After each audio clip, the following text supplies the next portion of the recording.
This channel does not promote any violent, harmful, or illegal activities. All content provided by this channel is meant for an educational purpose only.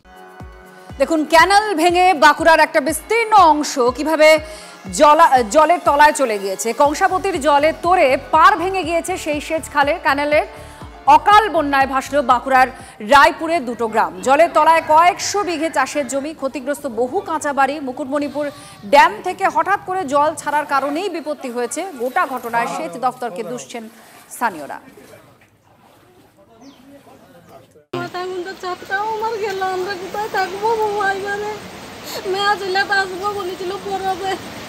তাকে phone করে বারণ করতে হচ্ছে যে আসি না, কোথায় থাকবো, আমাদের রাস্তার নাই। কেনেল ভেঙেছে, আমরা রাত্রে সব ঘুমাচ্ছিলাম, ঠিক মতো বুঝতে পারিনি। তারপর পাশের লোক উঠে সবাইকে তুলে এরকম ভাবে জল এসে বাড়ির ঘর ঢুকে গেছে, বাড়ি ঘর সব নষ্ট হচ্ছে আর কি। সব ছেলে পেলে নিয়ে রাস্তায় বসে আছি। প্রশাসনের কাছে চাইছি আমাদেরকে নিরাপদ জায়গায় নিয়ে যাক আমাদের বাড়ি থেকে।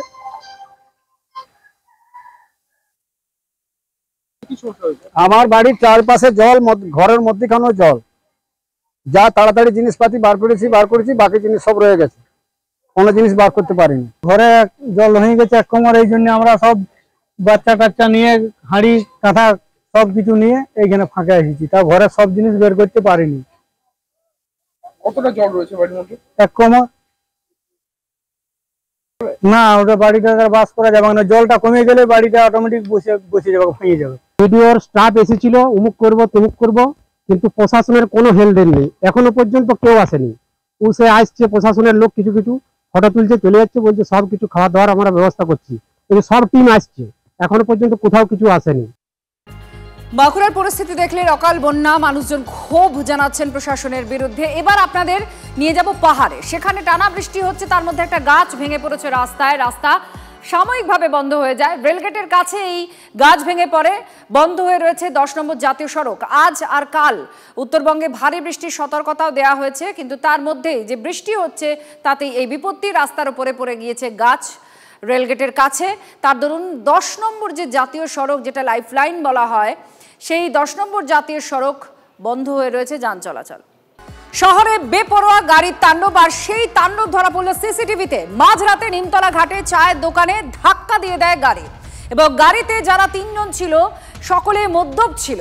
বেপরোয়া গাড়ির ধাক্কায় গুরুতর জখম হয়ে যান 2 জন ক্রেতা। জানানো হচ্ছে যে 4 জন ক্রেতা নাকি জখম হয়েছেন। মত্ত অবস্থায় চালক ছিলেন এবং বাকিরাও ছিলেন, এই অভিযোগ প্রত্যক্ষদর্শীদের। আর 3 জনকে আটক করেছে পুলিশ। সেই মুহূর্তে ছবি দেখতে পাচ্ছেন, সজোরে গাড়িটা গিয়ে ধাক্কা মারে যারা বসেছিলেন সেখানে, দোকানের ভেতরে ধাক্কা মারেন এবং 4 জন আহত হয়েছেন, জখম হয়েছেন বলে খবর।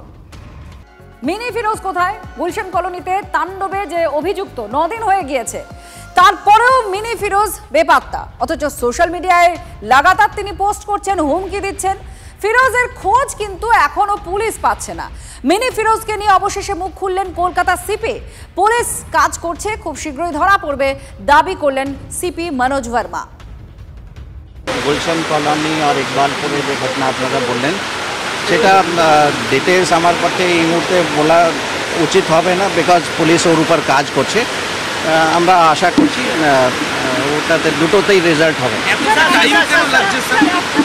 না, এটা মানে আমি ওই রিজন বলতে চাইছি না, বিকজ রিজন বললেই যারা আসামি আছে ওরা নিশ্চয়ই জেনে যাবে এই রিজনটা। কিন্তু আমাদের টিম কাজ করছে, আমি এটা বলতে পারি দ্যাট ক্রিমিনাল যতই বড় হোক নিশ্চয়ই ধরা পড়বে, অ্যারেস্ট হয়ে যাবে। সজল ঘোষ বিজেপি নেতা এই মুহূর্তে আমাদের সঙ্গে রয়েছেন। সজলদা, মিনি ফিরোজ যাকে সোশ্যাল মিডিয়ায় পোস্ট করতে দেখা যাচ্ছে, তাকে এখনো 9 দিন হয়ে গেল ঘটনার, পুলিশ ধরতে পারেনি। সিপি কে বলতে হচ্ছে যে ধরে ফেলবে, পুলিশ কাজ করছে, কি বলবেন?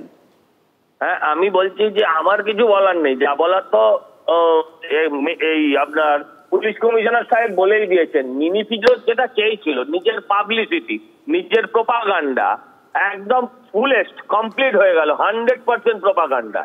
ও শুধু ওখানকার কি নাম জায়গাটা, গুলশান কলোনিতে নয়, ও আশেপাশে কলোনি থেকে তোলা তুলবে। আজকে মানে পুলিশ কমিশনার বলছে যে আমরা ওকে ধরবো, আমরা ওকে শিগগিরই ধরবো। তার মানে আজকালের মতো ধরা পড়বে, কথা হয়ে গেছে। সেটেলমেন্ট হয়ে গেছে, ও সারেন্ডার করবে, আর পুলিশ বলবে খিদিরপুরের ডক থেকে জাহাজে করে পালানোর সময় ধরে নিয়ে এলাম। এই ধরনের নাটক আমরা অনেক দেখেছি। যেমন ওই কদিন আগে মাস্টারকে সকালে মেরে বিকেলে মেরে সকালে জামিনে বেরিয়ে গেল, ফিরোজও দেখবেন এই পুজোর সময় আপনার আমার প্যান্ডেলে ঘুরে ঘুরে ঠাকুর দেখছে। নিশ্চিন্তে থাকুন।